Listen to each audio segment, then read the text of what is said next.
Yes, after long, we are here, Africa 24. Wherever you're following this conversation, we welcome you so that you can share and tell us where you're following this. And of course, the main story that is happening in our country is the impeachment motion, whereby the deputy president, that is Rigathi Gachagua, has been impeached. Who's going to save Rigathi Gachagua? That is the question that we are asking here. Like, who is going to save him? The president today, he responded, and the response from the president was very harsh. Like, he doesn't care who is going to represent him or who is going to replace him.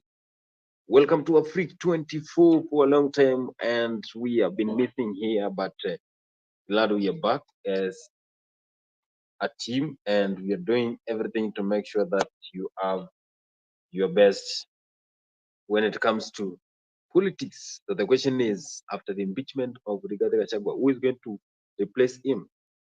Who's going to replace him? That is the question that we are asking here. You join us wherever you are following this conversation for the first time. If you're joining us from the Facebook, Instagram, Twitter, joining us from YouTube, of course, we are live there after 24. Kevin, you join us here. I don't know whether you're following the conversation. Welcome to Africa 24. Kevin, tell us where you follow the conversation and who do you think is going to replace Gachagua? Is Kindiki the worthy person?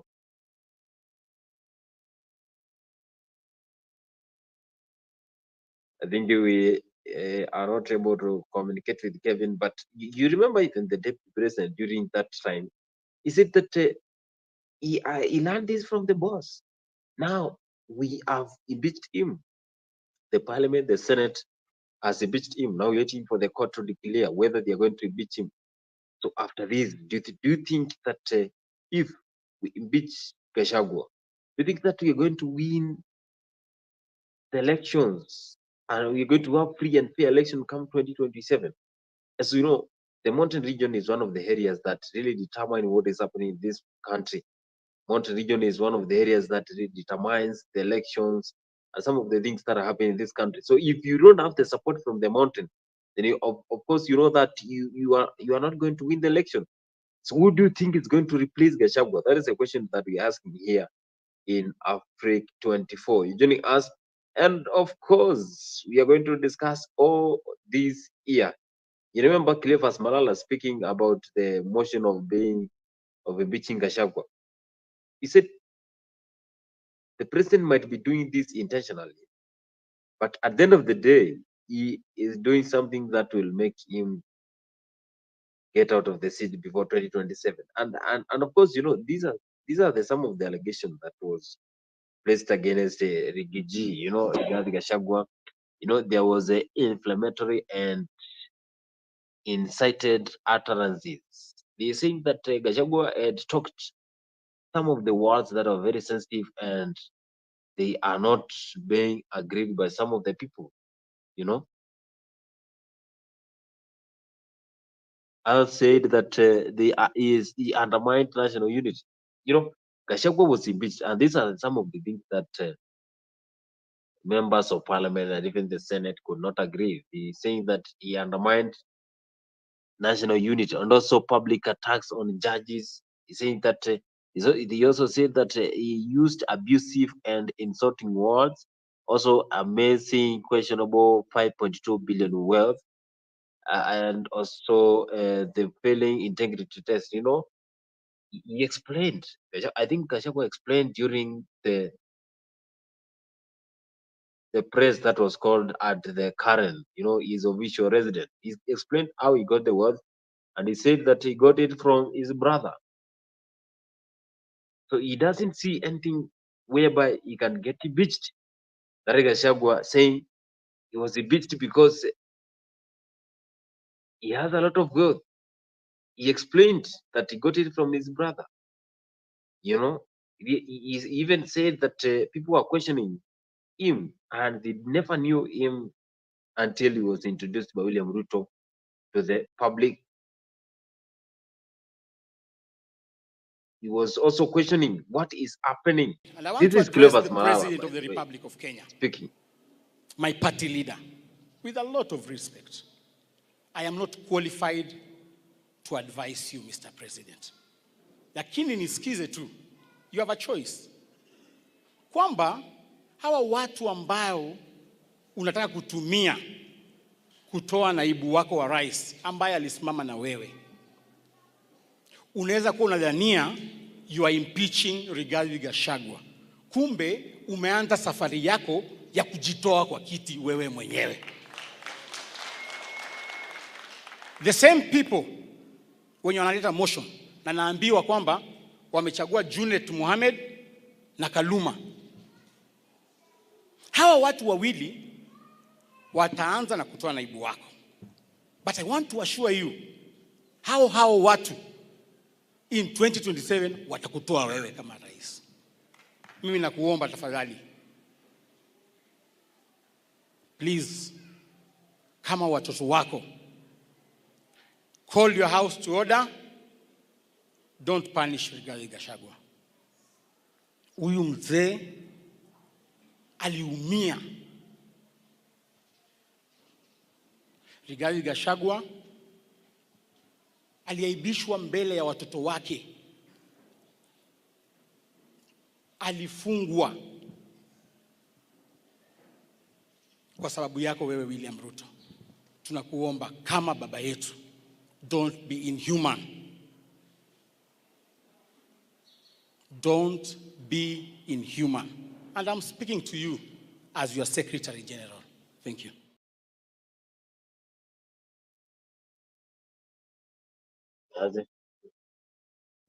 That is Gachagua, and of course, that is Gachagua's very loyal friend. Loyal friend there, known as Cleophas Malala. He's saying, "Don't be inhuman. Why are you doing this to the person who really supported him?"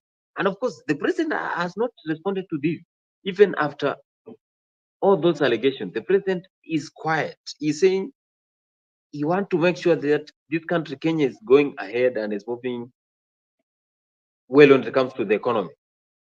The question that Kenyans are asking is this true or we are being lied by the president?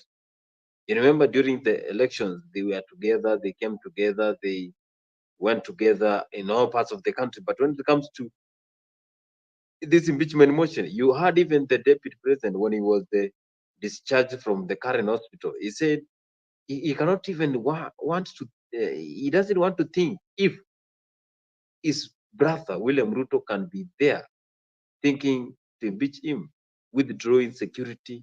And he also said 2 assassination attempts in Kisumu and also in Nyeri have been tried. So he is worried if Brother William Ruto, that is what Gachagua said, after being discharged from the hospital, this is what he said, that you should not do this to me, because if you are just using me to get the politics and win the election, then leave me alone and leave my children alone. And he also saw the mood of deputy president when he was speaking.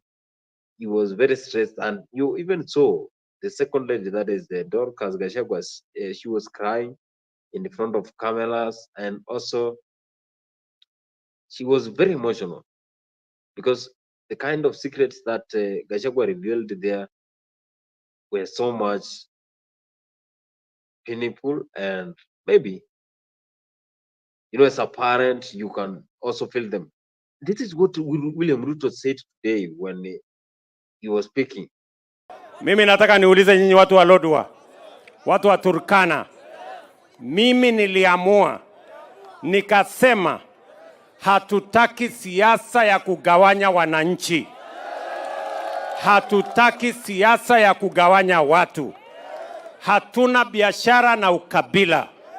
Hatuna siasa biashara na watu ya kugawanya watu, ati nyinyi ni wa upande hii, nyinyi ni wa upande ile. Hata nikatengeneza serikali mpya ya kuunganisha Wakenya wote. Mimi nauliza nyinyi watu wa Turkana, Tulifanya makosa kuunganisha Kenya. Tulifanya makosa kutengeneza serikali ya kuunganisha Wakenya wote. Ati kuna watu wamekasirika ati kwa sababu nimepatia huyu Beatrice huyu a school ati akuwe waziri. Iko makosa hapo? Kuna makosa? Kuna makosa? Niendelee kuunganisha Wakenya ama nisiendelee? Niendelee ama nisiendelee? Wale wanasema tuendelee kuunganisha Wakenya nione kwa mkono. Tuko pamoja jameni? So we want to unite the people of Kenya because in unity we have the strength to drive through our challenges as a nation. In unity we can forge together to change the destiny of our nation. Tumekubaliana jameni? Mimi nawaomba munikubalie niunganishe Wakenya jameni, ndio tuweze kufanya kazi pamoja, tujenge barabara, tuweke maji, tuunganishe ya kwamba kuna stima, tuhakikishe ya kwamba kuna mambo ya afya. Na mimi nataka niwaulize nyinyi watu wa Lodwar, sawa sawa, na watu wa Turkana, sasa tuko na mfumo mpya ya afya ya universal health coverage ambayo itahakikisha kwamba kila mwananchi, hata yule ambaye hana uwezo, anaweza kwenda hospitali na akatibiwa. Mimi nawaomba kila mmoja wenu mujisajili. Mahali entry ni kila mmoja wenu uweze kujisajili kama mwanachama wa Social Health Authority, ndio tuhakikisha kwamba tunakupangia mambo yako ya afya. Watu wa Turkana tunaelewana? Na tumekubaliana na county governments wote ya kwamba tutashirikiana pamoja, ndio tupange kazi ya hawa vijana. Ni kweli ama si kweli? Kweli ama si kweli? So mujipange hapo, tuko pamoja. Nimefurahi kufika hapa Lodwar, na mimi naona vile mumekaa, mimi nataka nipangane na nyinyi. Tumeelewana?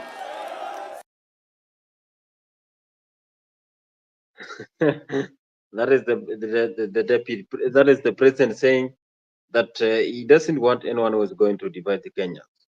Whom do you think the president is advising? If you're following us for the first time here, you can also tell us your views. If you're joining Africa 24, remember this is Africa 24, and for the first time in the last few weeks, we are here so that we can discuss who is going to save him, the honest man from the region. Who is going to save him? A lot of people are still saying they want to save Gachagua, and the question we are asking here is, who is going to save him? Is Kindiki the real person who is going to save him? Do you think that Kindiki is qualified to save Gachagua? You know, Gachagua is one of the honest men that we have in this politics. So remember, if you're joining us, give a corner in the comment section there. Awesome. I have shared the link there so you can join the studio if you are live there so that you can discuss about DP's impeachment. The Senate, do you think that the High Court is going to save the DP from the impeachment? Is our court being independent? Do you think that this court of this country can defend Gachagua? Because whatever we saw during the impeachment motion in the parliament, whereby the MP Mwengi Mutuse, who filed the petition that is to impeach Gachagua, he was unable to answer the question from the lawyers. That is where the Kenyans went to the social media and they discussed. They said that even the person who filed the case, he hasn't researched, is there with nothing. When he was asked, why do you say this, that you want to impeach Gachagua, he had nothing to respond. So you can tell us there in the comment section there, you tell us where you're following the conversation and what do you think is going to save Gachagua, because the parliament has already impeached him. We saw the Senate has impeached him. And you know, some of the loyal followers of Gachagua, they spoke. They were saying, Ruto used the son of the mountain to get the votes, and then he will dump him. He used him to get the votes. Do you agree with these words that he used Gachagua to get the votes? chakula kwa pamoja. Asante sana waziri. So tutatembea pamoja katika hiyo barabara so that we can unlock the potential that exists in irrigation in this county and in the neighboring county here in Turkana. Kwa hivyo mimi nimefurahi sana kufika hapa Turkana na nimefurahi sana viongozi hawa wameongea na wamesema ya kwamba mnataka sisi wote tuungane kama viongozi ndio tuweze kutimiza yale mambo ambayo tumekubaliana na nyinyi. Mimi nataka nielewe ama nisikie kutoka Turkana. Nyinyi mnataka tushirikiane ama mnataka tutengane? Huyu Jeremia, huyu Lomurnakai, huyu Kamais, mnasema yeye afanye kazi na mimi ama yeye amangamange na wengine? Huyu jamaa, mnataka yeye afanye kazi na mimi ama mnataka aende ile kikundi ya ule mtu wa bangi? Iko kikundi kingine huko ya watu ambao wanaendesha ule mtu wa bangi anaitwa nini? Ule Wachakoya. Mnataka huyu mtu aende kwa grupu ya Wachakoya ama akuwe na mimi hapa tupange mambo ya maendeleo? Tupangane pamoja ndio tusonge mbele? Ama mnasemaje watu wa Lodwar? Tuko pamoja? Tunaelewana?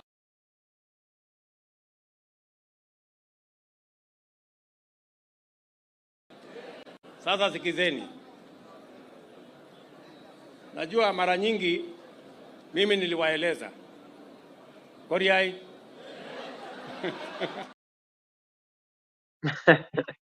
That is William Ruto in that area.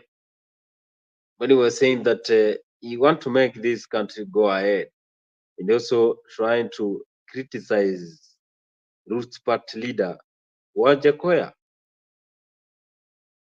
He's saying Wajakoya, if you want to win to win the hearts of the people, you should not focus with people like Wajakoya. That is William Ruto there saying he doesn't believe what Wajakoya is saying, because he is saying he is associated with cannabis sativa. So he's saying the government of Turkana should avoid that. This is the president who has been chosen by the people. Now we don't have we don't have the deputy, because after all what we went through, Gachagua impeachment through the parliament and also the Senate, still there is no deputy. So if something happens today, who is going to be the deputy? You know, Kithure Kindiki was proposed, and also the deputy is still going. That is the former deputy, that is the Gachagua, is still fighting to get back his position. He has trust with the High Court. That is what he is saying. And he believes that the High Court is going to save him. He believes that if the High Court saves him, then things are going to be okay. He's going to get work. And if Gachagua goes back to the government, what do you think is going to happen? What do you think is going to happen? That is what we are asking.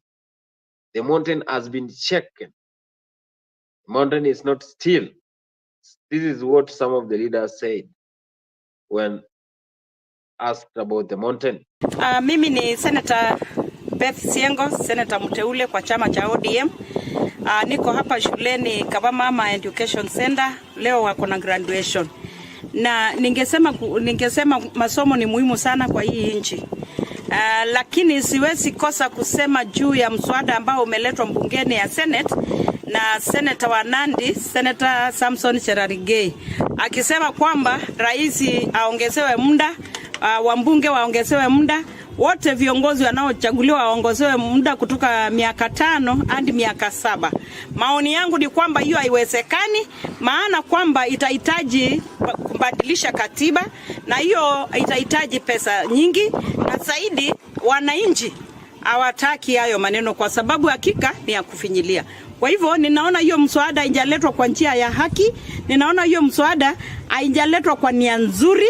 Kwa hivyo hiyo mswada hata mimi ikija kupigiwa kura nitakatana nayo, kwa sababu inafinyilia mwenye nchi, inafinyilia wa Kenya, na kwa hakika itakandamiza. Kama mtu ni kiongozi mbaya, badala amalize aondoke, inamaanisha italazimisha akae miaka 7 kwa uongozi akiwa aongozi vizuri na wananchi wasaidiki. Hayo kwa kweli nasema si ungwana na si vizuri kabisa. Lakini naona kama Rigathi anangusa mahali ambao yeye anataka kujifanya maarufu na anataka kujijengea jina, lakini asijengee jina kwa kuumiza wananchi. Asante. Mambo mengi ambao mwananchi anafinyika kwayo, ushuru bado iko juu, gharama ya maisha iko juu, na kwa hakika tunaona mabadiliko mengi vile tungetarajia wananchi wasaidike na wafurahie kwa uongozi wa serikali iliyoko.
Mimi ni Senator Siengo, Senator mteule kwa chama cha ODM.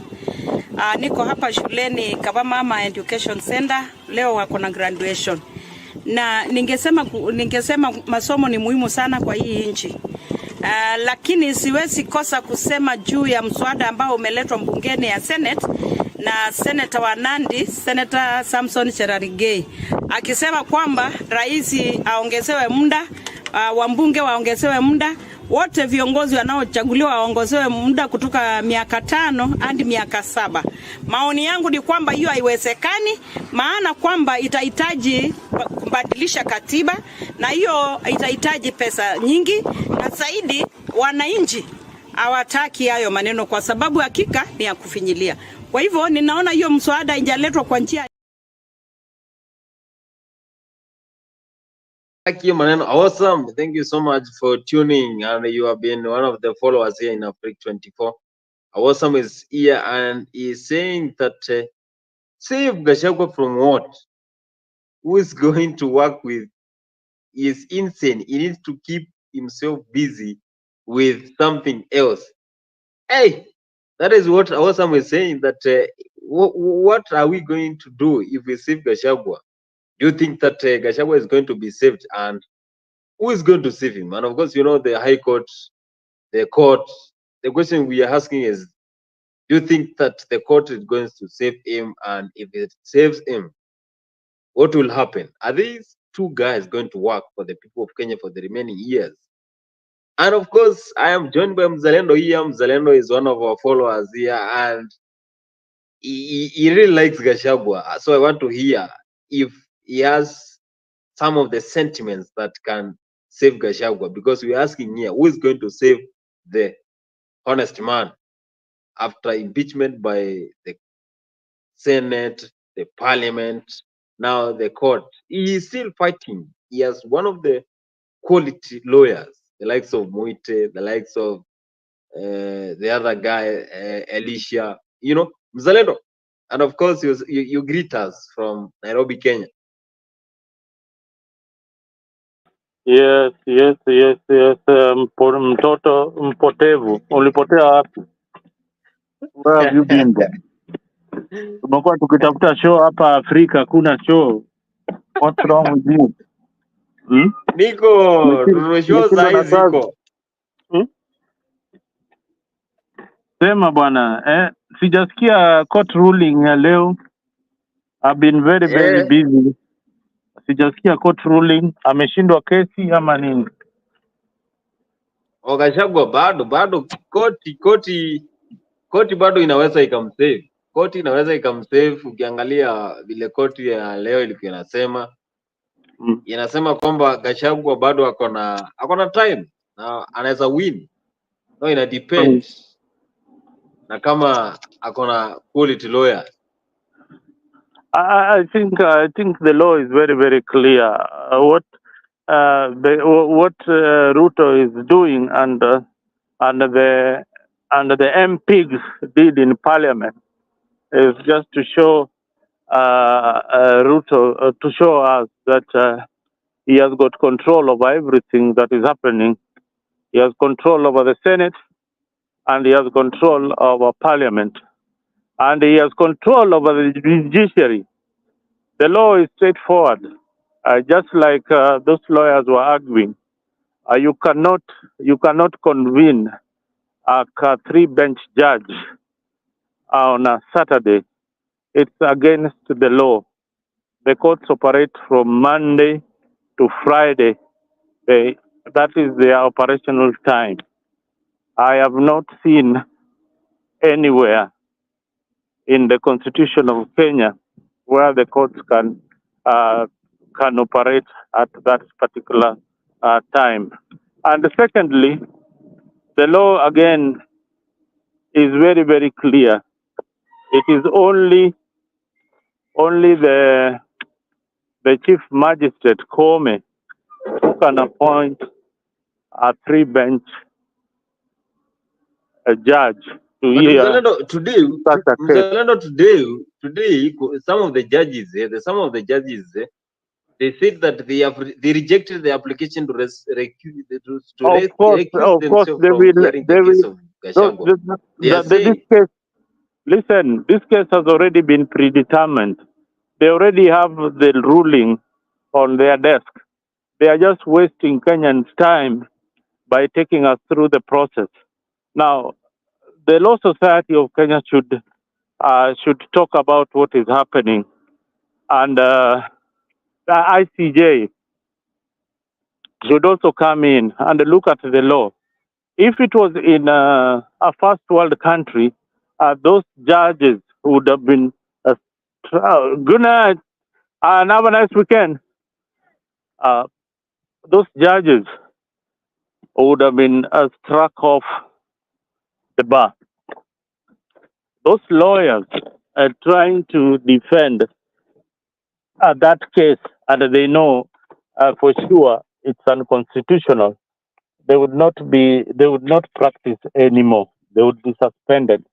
But it is Kenya, a third world country, where people don't really care about the law. I don't like Gachagua, but I like our constitution. I like institutions that work.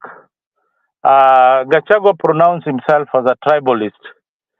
I am anti anybody who practice tribalism. That is one thing that you have to know. And that is the reason why part of my conviction says that the impeachment should go on to serve as a lesson to people who practice tribalism, only on that count, and the old national office as the DP, Deputy President of the Republic of Kenya. On the other hand, you should also look at it like when you're going to apply for a job and you find all these Kikuyus employed in that particular position, and you can't you qualify and you not be shortlisted for the interview, just because they are shareholders or they are people belong in government. So whatever is happening in Gachagua should be a lesson to so many people that power sometimes will come to an end. And when it comes to an end, you would not have anybody to back you up, apart from the laws that you are breaking yourself. So Gachagua has been breaking the law, and that does not justify Ruto also breaking the law. So these are two criminals breaking the law. One of them killed very many youths, which he has not even apologized or even arrested any policeman in the country. This is a country where just the other day, a few days ago, somebody from working with Wells, is it Wells, is it Wells Fargo or a security firm or something like that, was hacked to death. Somebody who possesses a firearm was killed, he was killed like and butchered. This is a country where some young girls is going to look for their mom was butchered, and this is the docket of one who is going to be the deputy president of the Republic of Kenya, one Kithure Kindiki. Also, another criminal who should not be in office. He should be vetted. Where are all these young men who are demonstrating? Where are their bodies? This is somebody that we want to put in office. So Kenyans, I mean, we have become too naive, or we have become too complacent, or we have become too satisfied with power. We don't even care about life anymore. Today, people in the comment section, somebody like Awesome will be murdered, or their relative murdered the other day, and nobody will care about them. Nobody will care about them. Today, you might be supporting this same government, and they will come crushing you or killing you just because you don't align to what they believe in. So let us be careful. Let us be very, very careful when we are looking at things. Kenya is headed to a banana republic. If it is not a banana republic, we are heading to unlawlessness. This is a country where a senator wakes up and says that we need to increase the term of the president and the senators and everybody else. Yet they have not done any public participation about it. This is a country where CDF is declared unconstitutional, and still the MPs receive the CDF. This is a country of lawlessness. We don't have a country. It is high up. It is time you wake up to see what is happening. This is a country where they have sold, they have sold corporations. They have sold the airport, to somebody called Adani, who is not even going to pump a dime. No amount of money is putting in. He's going to collect your money, manage your airport, and use your money through proxies. That is how, this is a country where people are competing to get rich. This is a country where each and every cabinet secretary is a billionaire. Yet they don't have any industry. They don't have nothing, zero. Today, if you go to Wandai's account, he came in when he was less than $1 billion. I can tell you today, if you look at his account, he'll be worth more than $1 billion. Same to Mbadi. These people are just criminals in office. Criminals in office. Nobody cares about you and me. Nobody really cares about you and me, and it is high time we smell the cherry. It is high time. Smell hiyo ujanja watu wako nayo. What Ruto is doing is he has swallowed one Raila Odinga. Sahii baba anachekacheka tu, hata hakuna kitu anati. You see his supporters going everywhere saying that it is now time for baba to eat. What nonsense is that? It is his time baba to eat. Baba amechoka kututetea na alikuwa anatetea watu wake. All along as he has been tetearing watu wake wakule. Sasa wameingia kwa gravy train, wacha wakule. We will not have a country. It is a cabal. Those MPs that you are seeing in parliament, you will see them back in 2027 kama tujipangi vizuri. That is a place where people make laws. Tell me of any laws that they have made since they came into power. Laws that, affect, laws that will improve our lives. Laws that will improve our lives. We are busy fixated with Raila Odinga joining the AUC, as if that is something that is going to put some money in my pocket. It wouldn't. It wouldn't. We are wasting taxpayers on useless things. Now I understand they are impeaching. They want to impeach Wetangula. Remember this: Wetangula is one of the criminals also in office.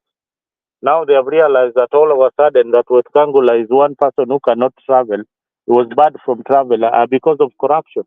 This is a guy who scammed the people gold in Dubai, worth billions of shillings, sold our whole embassy, and is presiding over the impeachment of one Gachagua, who has not even sold an embassy of the country. So look at where we are. Musijifanye hapo ati mimi na support UDA. Una support nini? There is nothing in UDA to support. We were supporting UDA. We put Ruto in power in UDA. We made sure that the narrative was sold. We were hoping that he's going to be a better leader than and to clean up the whole mess that has been happening in the country. A little did we know that he is just one of the same. He has invited the same cabal back into the gravy train. And I can tell you for free, even Uhuru Kenyatta is in the mix. He's not out of it. These are the ruling class. These are the people who are feeling that they are threatened by the establishment.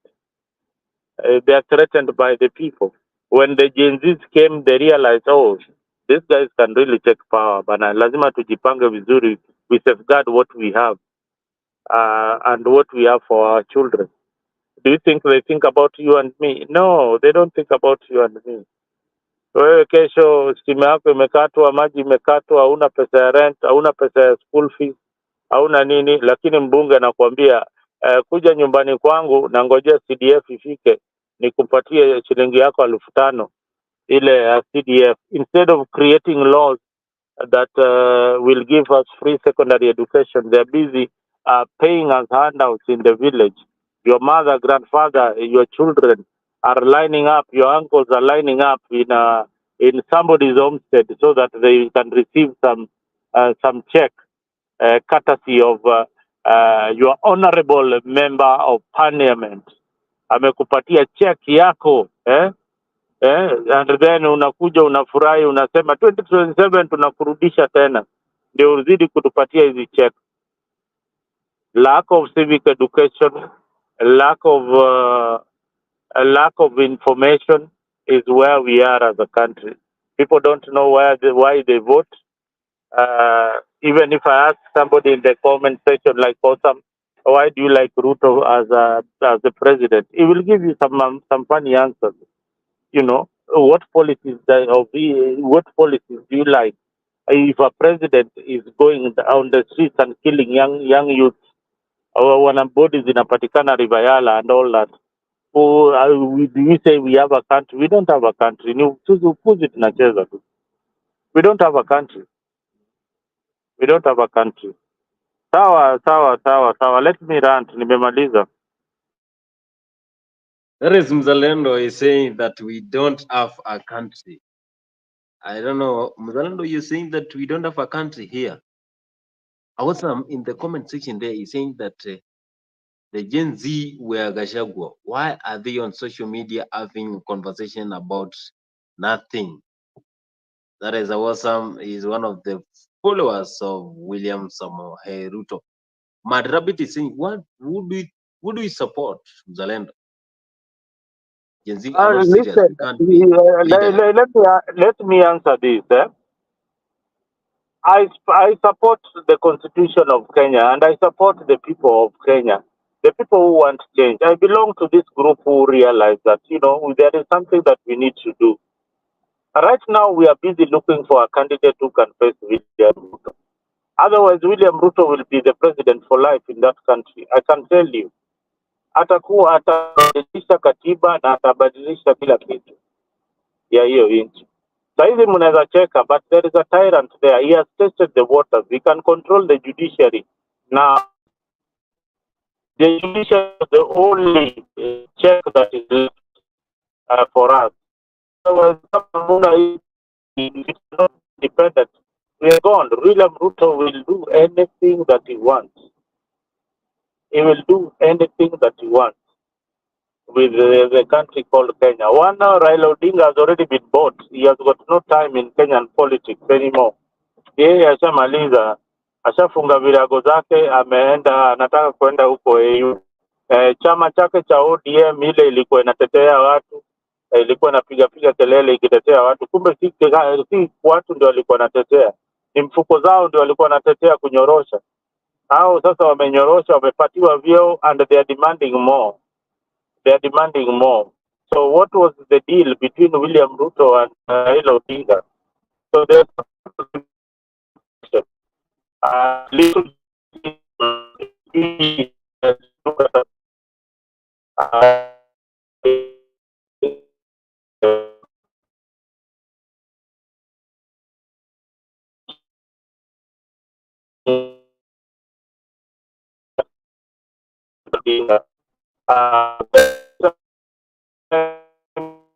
when Morara brought it up, hakuna kila kitu inaendelea sawa, hakuna wizi ndani kwa serikali, nothing is being stolen, everything is okay, nobody is complaining, you don't put anymore in the house the government of William Ruto.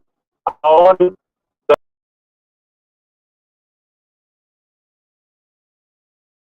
That is Mzalendo amepotea. hao ndio wanasikia mzuri kushinda wananchi wowote hapo Kenya. Hao wanasikia mzuri kushinda kila mtu. Juu biashara zote ni hao ndio wanachukua. Ama kama si hao, ndio hao ndio wanadecide ni nani anapewa biashara.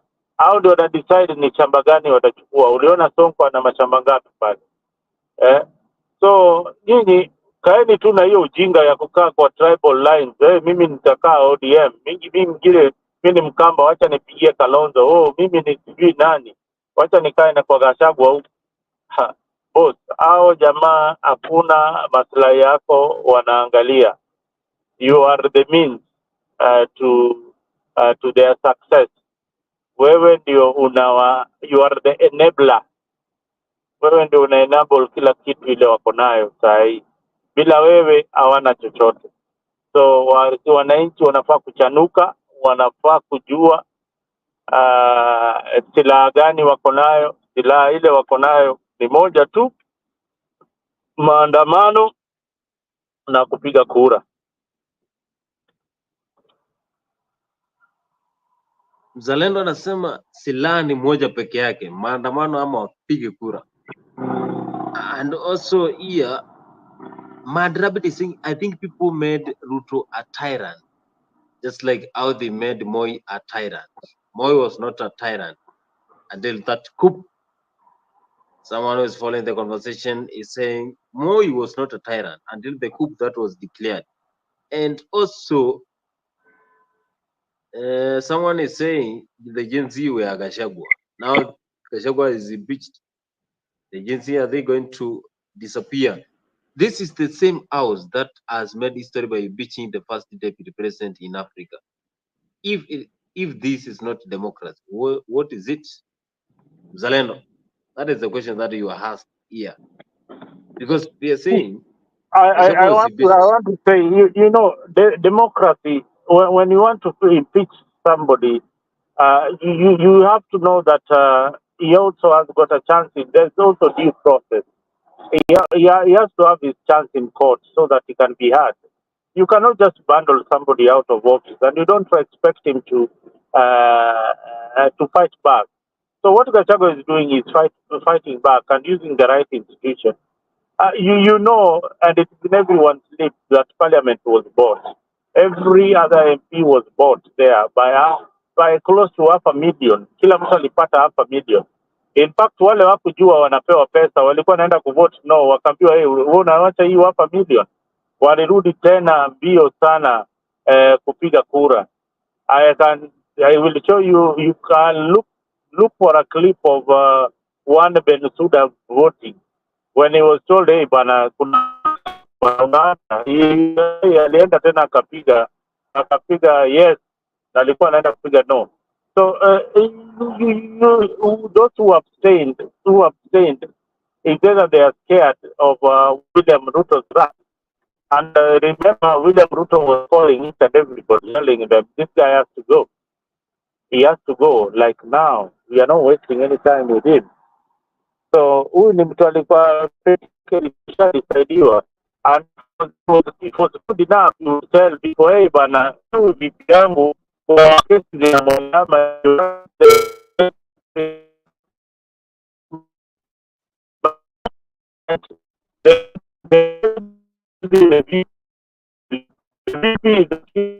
accusing the president of trying to kill him. What about you?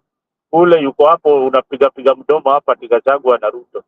You can be killed like a chicken. Wewe yani wewe hata unaweza uliwa hata sijui unaweza yani wewe ukiambiwa ati kesho tunakujia chimba ya mzalendo hata itachukua dakika 2. Huu ni VP president anataka kuwawa na VP na DP wake. DP wake and we saw this scenario huko wakati wa Uhuru pia. Hizi accusations zilikuwa similar tu na utetezi pia ilikuwa similar tu. The pattern is the same. The pattern is the same. So where are we ordinary citizens of the Republic of Kenya? If the DP cannot have security, wewe utakuwa na security. If the DP anaanza ati anaenda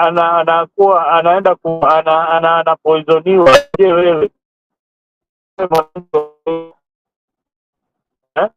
hii ndio hii watu wanakatwa kama nyama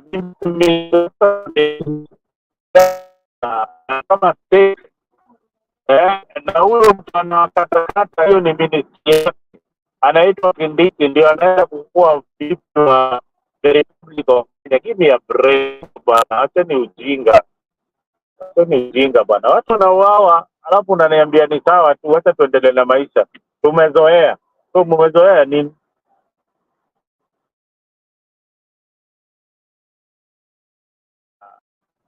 Mzalendo anateta kweli. And also when you see the current situation in the country, you can just tell that 2027 is going to be tough than 2007. And of course, some of the Kenyans, some of the reaction from the Kenyans, they are saying they are not going to vote for 2027.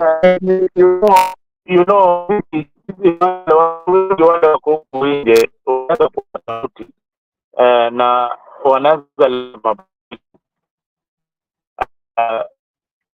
ndio kuwe na nchi nzuri. Si watu wengi sana wanaweza zisema, na wale wanaweza zisema wako kwa position ya power such that you cannot touch them, they are untouchables, hawezi waguza. But wacha nikuambie bwana Kimanzi, hatuna nchi kabisa. Ndio nimekuja kugundua parliament is not working. This is the most useless parliament in the history of the Republic of Kenya. Unasikia? Hii ndio parliament bure kabisa in the history of the Republic of Kenya. I was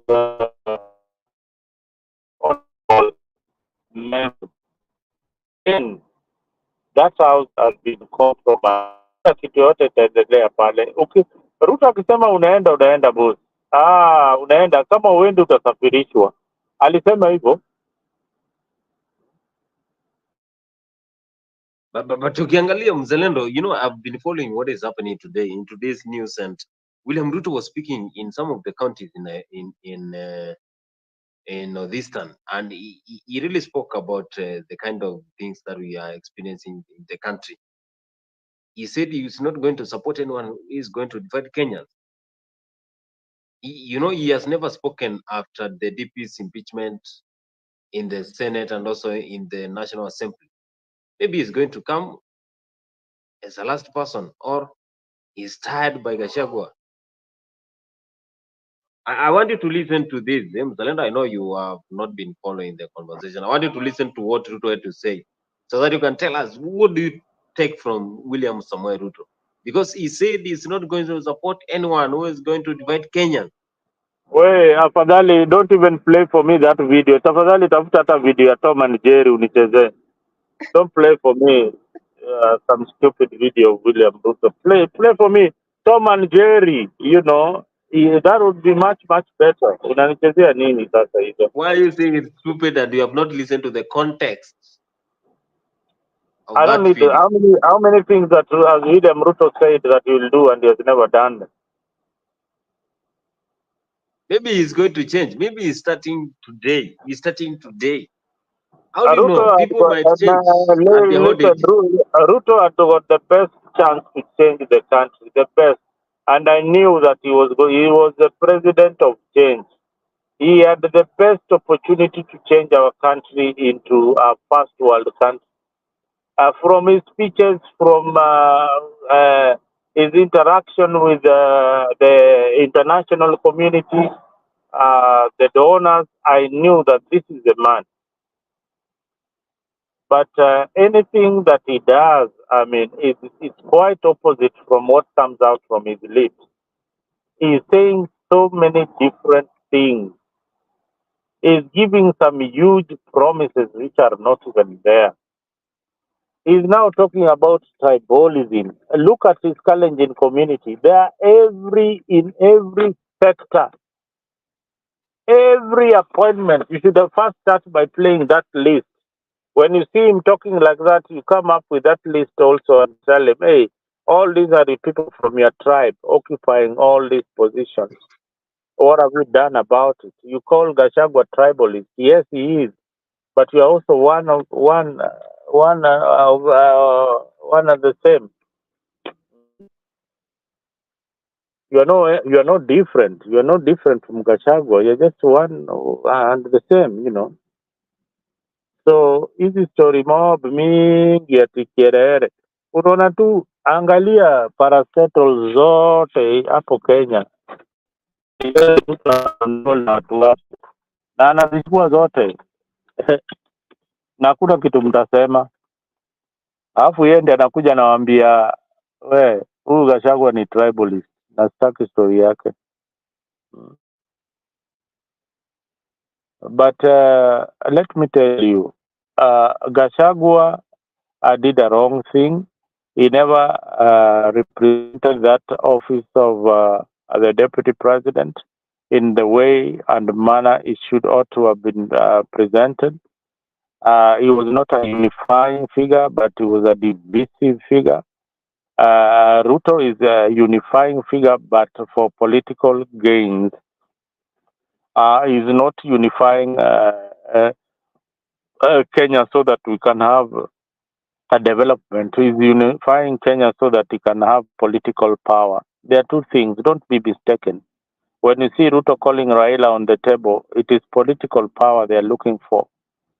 When you see him kicking out Wetangula, is because Wetangula does not have any value. So he has to bring in some lawyer who has got influence or adds value in that particular seat so that his metrics is fitted well. So hiyo seat anaangalia nini? Anaangalia somebody in Mount Kenya aingize hapo kwa hiyo seat ya Wetangula. Anaangalia all the possible ways of dividing the people and uniting them to his coalition. There will be a new coalition in 2027. Forget about UDA, ODM, blah, blah. That is the coalition that will come, that Ruto is going to come with, maybe with another running mate. I don't know whether Mrs. Kindiki, I call him Mrs. Kindiki. Mrs. Kindiki atakuwa running mate wa William Ruto in 2027. I highly doubt that.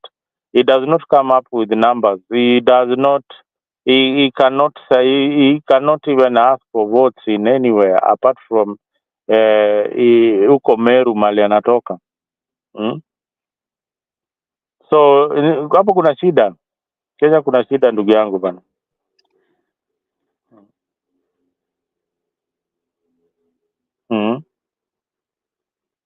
Mzalendo, the president in Kenya is not equal. The president is the executive followed by the deputy president, and therefore any arrogance is impeachable. Let me tell you, there's something called freedom of speech, freedom of expression. When did it become an impeachable offense to express yourself, either in a negative way or a positive way? When did it become an impeachable offense? Hizo ni vitu haziko bwana. Those are flimsy reasons of impeaching the deputy president. They needed to have looked for better reasons, but the reasons they are giving are just flimsy. And again, this is a guy who is assigned who is assigned responsibility by the president. Tell me that he was assigned this particular responsibility and he failed. He failed completely. Therefore, he should go.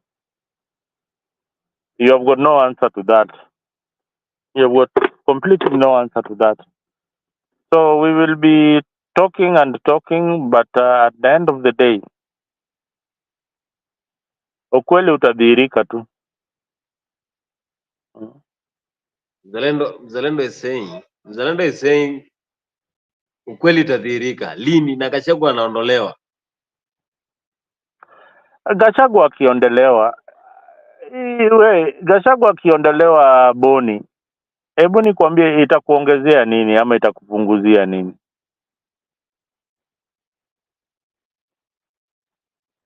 Uondoe honest man. Mbona uondoe honest man? Alifanya nini? Uliona Mutuse pale kwa koti? Hakuna kitu alikuwa anafanya. Alikuwa anasema indeed yes, indeed yes. Ai.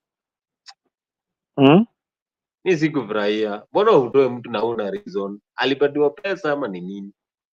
Of course, huo jamaa nafikiri kama Sudi alikuwa amekupatia mpaka calendar ya huyu jamaa vile anaimpichiwa na siku ile anatoka na siku ile anakuwa sworn in. Ni vile wameichelewesha tu kidogo, koti imeichelewesha tu kidogo. But again, we are here for a long battle. Bado huyu jamaa ataenda Supreme Court. Bado kuna makoti mingi sana hapo Kenya. Bado tutasukumana na hii historia ya Gachagua mpaka 2027. Zalendo, lakini wewe hujajua vile betrayal ni mbaya. Yaani mtu anasaidia unapata kura za Mount Kenya zote, then unakuja unamwacha hivi. Unasikia saa hii Gachagua anapilaji.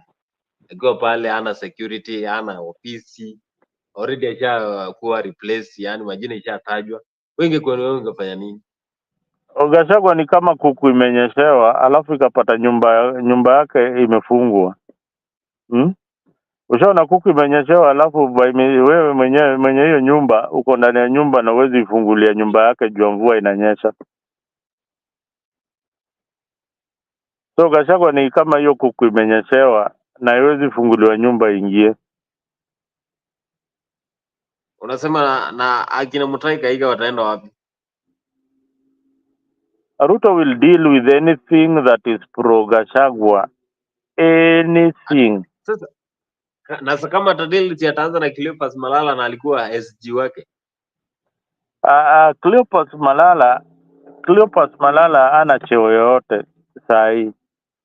Si alishafukuzwa kama ashakuwa Secretary General wa UDA. Yeah, alishafukuzwa ama ujui kama alifukuzwa? Sio alifukuzwa, lakini alimweka hapo akijua alikuwa ni mtu wa Gachagua. Sasa unajua sasa zile tunakuja kuform UDA, kila mtu alikuja na group yake. Gachagua alikuja na kina Cleo, au ndio watu walikuwa wamesikizana naye, au ndio watu walikuwa na anaona ni marafiki zake wa karibu. Unaona? Na hao ndio alikuwa anazingatia wakipata hiyo kiti ya SG chama ya UDA itakuwa imara. These people had got the intention of making sure that UDA rules for 100 years. There is one feature I saw in Africa about that UDA for 100 years. And very, very clear that UDA walikuwa wanataka kuifanya ikuwe ni chama moja itaongoza milele na milele. Na hapo ndio tunaelekea. Sasa wewe angalia. Chama ya ODM ndio mpinzani mkubwa katika hii serikali ya William Ruto. Hiyo William Ruto mpinzani wake mkubwa sana. Sasa hii wanafanya kazi na yeye pamoja.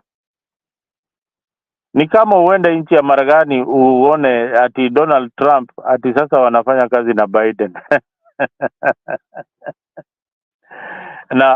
na wanafanya kazi na Biden na Trump anampatia maminista kutoka Republican, we andika huyu job, andika huyu job. Kila kitu iko sawa hii nchi. Hata tukienda election mimi nitaku it, you know, yani hata hizi ma political parties zinaformiwa juu ya nini? If they are formed for just individuals to bargain with them, afadhali hata zikae. They should not be registering any more political parties. Ni kama bargaining chip. Ni bargaining chip. Lakini mzalendo ukiangalia hafai kufanya hivyo. Yaani Ruto pia na yeye aende. Si kuna MP alikuwa anasema pia kama boss anaongea hivyo pia mwingine aende. Wote waende. Hii hawa wangeenda wakati wa Gen Z. Hii unaona hiyo unajua Gen Z wamewawa wakamalizwa waka yani wamekuwa maimed, yani wengi wametandikwa, wengine wamepotea hadi leo hawajawahi onekana. But I hope the spirit ya wale walikufa bado iko na watafufua na waendelee. Wakiweza kuorganize maandamano kama ile waliorganize. Wakenya wamechoka, by the way. The only message that we should always be passing around ni ma MPs wanakula na serikali, wanajiangalia tumbo yao, hakuna kitu wanaangalia yetu. Hiyo ndio message tunafaa kuambia kila wakati. Wanasema wanaangalia tumbo yao, lakini wacha tuone kama wataondoa Gachagua ama itakuwaje. Koti ilisema kuna majaji fulani walikuwa wanasema leo hawako tayari kujiondoa katika hiyo kesi ya Gachagua. Hawawezi, wameshalambishwa, wanasema wamelambishwa. Unajua kulambishwa? Unajua kama hii nchi by the time tunafikia nchi kama America, UK, bado bwana, yani tutakuwa lazima tupate Ruto kama wawili wengine tena, tuwawe watu wengine wakufe ndio sasa tukue na nchi. Waafrika hapa tumelaniwa. Mimi nakwambia sisi tumelaniwa and I think it is by design. Unaona hata wakati wa Moses kulikuwa na watu wale walikuwa wanaitwa mamaids na maslaves walikuwa wanafanya kazi. I think sisi tuko katika hizo kategori ya watu.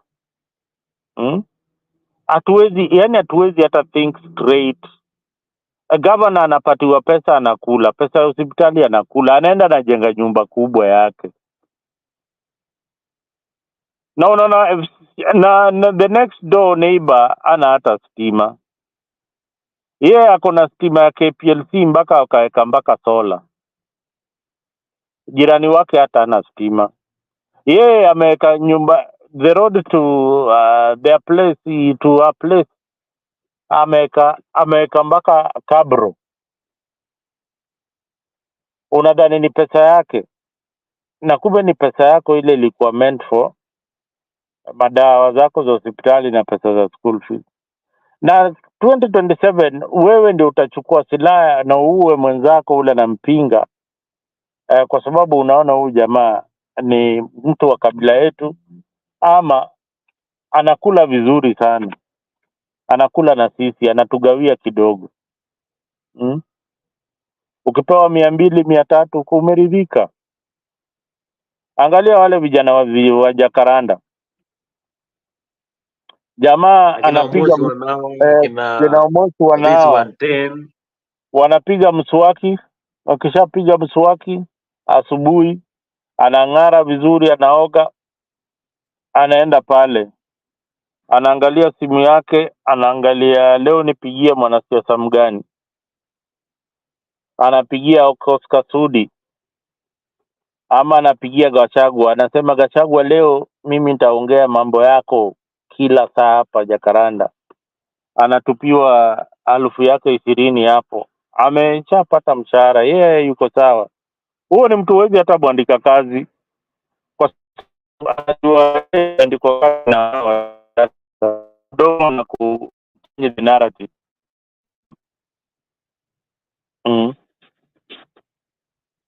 And those are the most those are the most dangerous. Wacha tuone kama atamwachilia. Na Nani Wakikuyu atachagua awachilie? nani sasa 2027? Wakikuyu lazima. And listen, this is very very careful. This is Mzalendo 101 politics. Hii ndio siasa iliingiza Ruto kwa power. Hii ndio siasa ilifanya Raila asikuwe president, kwa sababu wasikii ile mawaidha mimi nawapatia. Mimi napatiaga viongozi mawaidha zingine, hakuna mtu anaweza wapatia. Ruto ile kitu aliona ni number one, hakuna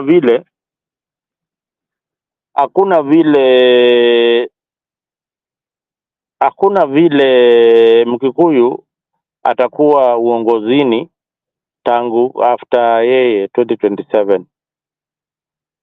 It will be impossible. So akafikiria akasema, huyu jamaa afadhali nianze kudili na yeye mapema kuliko ni kudili na yeye huko mbele. Acha ni deal na yeye mapema nimalizane na hao Wakikuyu.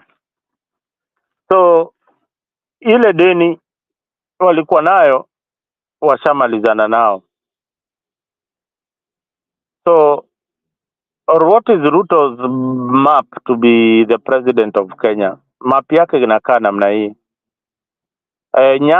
Luo Nyanza na Kisii ako nazo. Nyanza province ako nayo. Atapata majority. He will get 80% of votes there. Akaangalia, yes, Raila Odinga ako na ushawishi huko Mombasa. Huko pia ameshaweka mizizi. He will get another 60% of the votes in Mombasa. Then hapa Rift Valley hapa kwao, hapo kutakuwa na problem kidogo, but still he will still emerge victorious, kwa sababu ya Nakuru, Kinamolo na nani atakuwa na shida kiasi tu, lakini bado atashinda tu. Hiyo ndio path yake ya siasa. Path yake ya siasa is revolving around Raila Odinga and the ODM base ile ako nayo. Then anakuja hapa Western kidogo. Western anaangalia, ameshaona Mudavadi na Wetangula have no value to him politically. They don't bring numbers to him. So Western is hiring one person amalize siasa yake kabisa, na huyo ni Natembeya. Akishapata Natembeya amemaliza siasa ya Western. Huyo ndio jamaa anahai na anajifanya angalii vitu anafanya, anajua kitu ile anaangalia kwa Natembeya hapa. Huyo ndio mtu Ruto anaangalia sasa. Now the rest of us, Gachagua na hao Wakikuyu na nini, wale wako pande hii nataka uongozi mzuri. It is now high time the Kikuyu community, they swallow their pride, have used tribalism positively. Meaning, waende na wa support candidate mmoja kutoka Luhyaland. And if the Kikuyu community will support one person called Natembeya for president, I can assure you that with the political situation right now in the country, Natembeya will be the next president of the Republic of Kenya. That is if the Gen Zs and the Moraras, they don't get their acts together. So hii kampi yote Gen Zs hawezi pigia Ruto kura, au watamwagika pande hii ingine. So it will be Ruto, Raila against the rest of Kenyans. Hivyo ndio itakuwa 2027. Raila atarudi kweli mzee? Akishindwa UC atarudi kwa siasa tu, ataenda wapi? Si anaenda kuretire Bondo kaziponye. Ai bwana, hii siasa inakaa ni iko kwa damu bwana. Siasa ni kama inaitwa nini? Ni kama ulevi. Ni kama mtu vuta sigara. Ushaona mtu vuta sigara? akikosa pesa anaweza hata angalia chini aokote na awashe hiyo inaitwaje hiyo akale kasigara kanusu kanaitwaje kale kalibaki kanaitwagaje Sijui ni kafegi ama ni kanini. kako Kuna vile kalianguka wanaita sijui ni kafegi. au kasigara kanusu kale kameanguka chini anaenda anaiokota anaiwasha. Siasa iko hivyo bana, Kwa Kikamba kanaitwa siasa kilosa. siasa iko hivyo. Hata anaweza enda atafute gazeti awashe aweke manyasi ndani avute. Lakini huyo mtu ako So na pesa. Mzee anafaa saa hii Raila aende atulie. na watosheki na pesa. Hakuna saa zile watatosheka na pesa. Ukimwambia uko na pesa saa hii atakwambia yeye yuko broke, na saa hizo yuko broke, maybe yuko na 100 million kwa account. Lakini wakikuja tu wapatane tu Gachagua waingiane tu na Raila. Hawezi ingiana. Wakikuyu Ingiana, na unajua hizi ni Wajaluo, siasa. Tuliona wakimkaribisha. hii generation hii, mimi ni Mjaluo, lakini sasa kuna wale Wajaluo wale wanasikia Raila ni kama Mungu wa pili hao hakuna kitu yote unaweza waambia. Raila kama juzi Raila alilia sijui vile alikuwa ameteswa akalia, haki ya Mungu walisema yani huyu Gachagua anafanya baba alie. Kwani ni yeye alifanya kalia? Sasa tunajua unajua Raila these politicians, they play with people's emotions. So Raila has developed that art of playing with people's emotion to an extent that they believe in every suffering that is suffered for this country. But you see, the people who really suffered, wale walisuffer, hawako, wengi wao walikufa. People like kina Martin Chikuku, they're not celebrated. They're not celebrated. There are people like kina Bawaziri, hata wewe hujui kina Bawaziri ni nani. Unajua Bawaziri? Hawezi mjui. Hao ndio walipigania multi-party democracy. The repealing of section 2A ya katiba ya Kenya. Hawa jamaa ndio walipiga kina Jojo Nyona. Hao ndio walipiga kina James Orengo huyu, kina huyu hata huyu nani alikuwa? Huyu Kisumu governor Anyang' Nyong'o. Professor. Yeah, Professor was there. Raila was not there. These are the guys who fought for the liberation of the country. I did say I want to say that yeye pia amepigania constitutionalism, meaning anytime things go wrong, Raila will be out there saying something about it. But you see, it should not be for his gain. It should be for the people's gain. It should be for the people's gain. The people should see the gain kwa zile unawapigania. Usikuwe ati ukipigania kitu wewe watu wako ndio wanaingia, watu wale who are unaligned to you ndio wanaingia. Pigania kitu na uulize Wakenya, sasa tuweke nani hapa? Nani atatuletea maendeleo pale katika hii wizara ya kawi? Ama tulete industry gani? These are politicians who have not brought any industry in Kenya. Zero. Hakuna. Kazi yao ni kuenda kuomba pesa kila mahali. Hakuna industry hata moja wameleta. Hakuna. Hebu niambie, ni mgani ameleta industry? Mgani? Niliona nani Tunde alijaribu Kivuta Kibwana tried. Huko Machasi huko na industry ya fruit. Ya Gani? Kivuta Kibwana si nilisikia alikuwa na kiwanda ya matunda huko Wote. Yeah. Alikuwa anaanzisha huko. Si alianzisha, si ati alianzisha. Lakini sasa unajua Ukambani mvua yenyeshangi. Sasa hata ukianzisha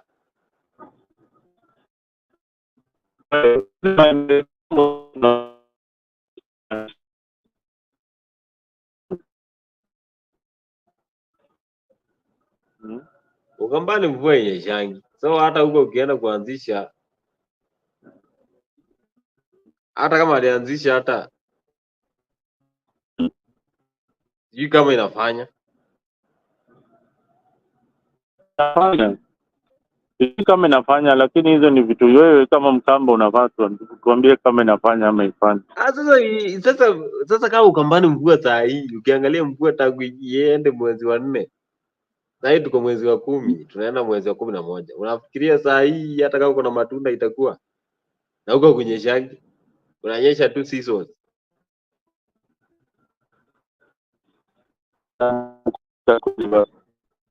Ndio maana mnafaa kutafuta viongozi wanaangalia agribusiness. Kuna Alfred Mutua, tulikuwa na Rebecca, tulikuwa na huyu mwingine alikuwa anaitwa, kuna mwingine alikuwa CS hapo wa arid and semi-arid land. Au kutusaidia? Walileta mabadiliko. Hakuna. Wakamba wakishapata wanatoroka. Wakishapata nini wanatoroka? Hawataki kusaidia huko.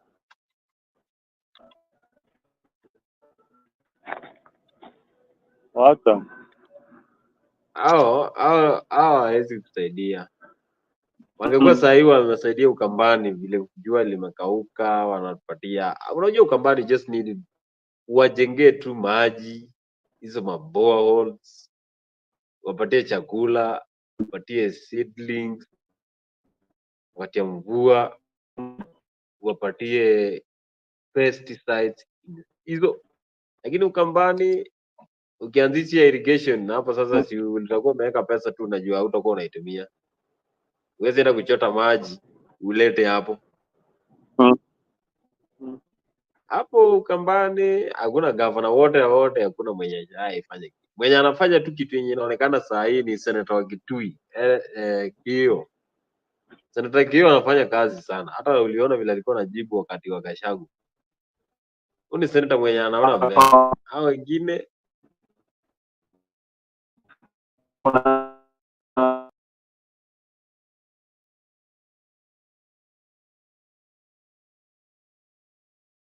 yes, that is Muzalendo, and of course this is Africa 24. We have been lost here, but we are back here with a bag. I was saying that, do you think Gachagua could have supported Ruto if he knew he was more popular than him? Please answer. Do you think Gachagua could have supported Ruto if he knew he was more popular than him? Yes, that is a very tough question. Boni, Gachagua did not do much. Ruto had almost 90% in the central region before he noticed winning side. Mzalendo freedom of expression as its limitation. If the deputy thinks he is more popular than the boss, then he has the option of resigning but not wasting time in the court. He is looking for authentications. Gachagua is looking for authentication. He is saying he has a lot of faith with the judiciary. Do you think he's going to be saved? Ruto's men are still talking. Mimi nataka niulize nyinyi watu wa Lodwar, watu wa Turkana. Mimi niliamua nikasema hatutaki siasa ya kugawanya wananchi. Hatutaki siasa ya kugawanya watu. Hatuna biashara na ukabila. Hatuna biashara na watu ya kugawanya watu ati nyinyi ni wa upande hii, nyinyi ni wa upande ile. Hata nikatengeneza serikali mpya ya kuunganisha Wakenya wote. Mimi nauliza nyinyi watu wa Turkana, tulifanya makosa kuunganisha Kenya? Tulifanya makosa kutengeneza serikali ya kuunganisha Wakenya wote? Ati kuna watu wamekasirika ati kwa sababu nimepatia huyu Beatrice huyu a school ati akue waziri. Iko makosa hapo? Kuna makosa? Kuna makosa? Niendelee kuunganisha Wakenya ama nisiendelee? Niendelee ama nisiendelee? Wale wanasema tuendelee kuunganisha Wakenya nione kwa mkono. Tuko pamoja jameni? So we want to unite the people of Kenya because in unity we have the strength to drive through our challenges as a nation. In unity we can forge together to change the destiny of our nation. Tumekubaliana jameni? Mimi nawaomba munikubalie niunganishe Wakenya jameni, ndio tuweze kufanya kazi pamoja, tujenge barabara, tuweke maji, tuunganishe ya kwamba kuna stima, tuhakikishe ya kwamba kuna mambo ya afya.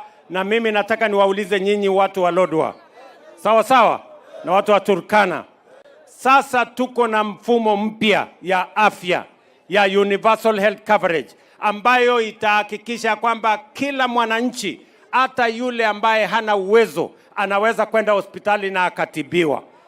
Mimi nawaomba kila mmoja wenu mujisajili. Mahali entry ni kila mmoja wenu uweze kujisajili kama mwanachama wa Social Health Authority, ndio tuhakikisha kwamba tunakupangia mambo yako ya afya. Watu wa Turkana tunaelewana? Na tumekubaliana na county governments wote ya kwamba tutashirikiana pamoja, ndio tupange kazi ya hawa vijana. Ni kweli ama si kweli? Kweli ama si kweli? So mujipange hapo, tuko pamoja. Nimefurahi kufika hapa Lodwar, na mimi naona vile mumekaa, mimi nataka nipangane na nyinyi. Tumeelewana? That is William Ruto in Turkana today, and he was speaking about the movement from the shifting from the NHIF and also to the social health, that is the SHA. Kenyans are still questioning why we moved from that NHIF to the SHA. Remember, this is Afrique 24. Wherever you're following this conversation, this is Afrique 24, and after long, we have been missing here on the screen, but we are back with a banger. So remember, we shall be always giving you some of the top stories here in Afrique 24. We are brushing here as we ask who is going to save Gachagua. For the last 1 hour, 30 minutes, we have been here. We are going to be having these shows every day. And if you have not subscribed to our YouTube channel, you have not followed us in the social media platforms, X, Facebook, make sure you join us. Remember to always like, comment, and subscribe to our YouTube channel. Same place, same time here in Afrique 24. Cheers.